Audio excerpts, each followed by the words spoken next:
তিন শ্রেণীর ব্যক্তির বিরুদ্ধে আল্লাহ বলেন আমি নিজেই কিয়ামতের দিন মামলা দায়ের করব। I will be against them in the day of judgment.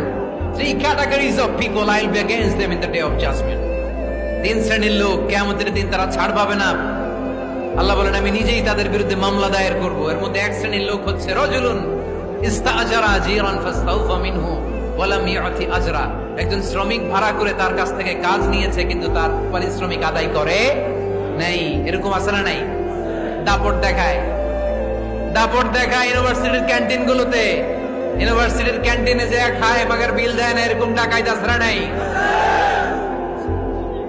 চায়ের দোকানে চা খায় পরে দিমু বিল দেয় না, আছে না নাই? দোকানে যে পণ্য কিনে বিল দেয় না, পরে দিমু, আছে না নাই? কিয়ামতের দিন আল্লাহ তোরে মাস্তানি ছুটাবে, চিল্লা এখন ঠিক কিনা?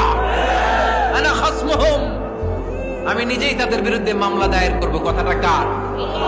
এজন্য বিশ্বনবী বললেন খবরদার, মেহনতি মানুষ, খেটে খাওয়া মানুষ, এদের দোয়া কবুল হয়ে যায়।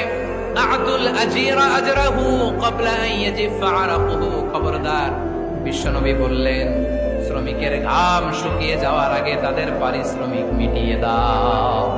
বিশ্বনবীর বিখ্যাত হাদিস, আতুল আজিরা আজরাহু ক্বাবলা আন ইয়াজিফা আরাকুহু। শ্রমিকের ঘাম মাটিতে লাগার আগে, শুকিয়ে যাওয়ার আগে তাদের পারিশ্রমিক মিটিয়ে দাও। কেননা তারা যদি বদদোয়া করে তোমার জীবনকে জাহান্নাম বানিয়ে দিবে কে?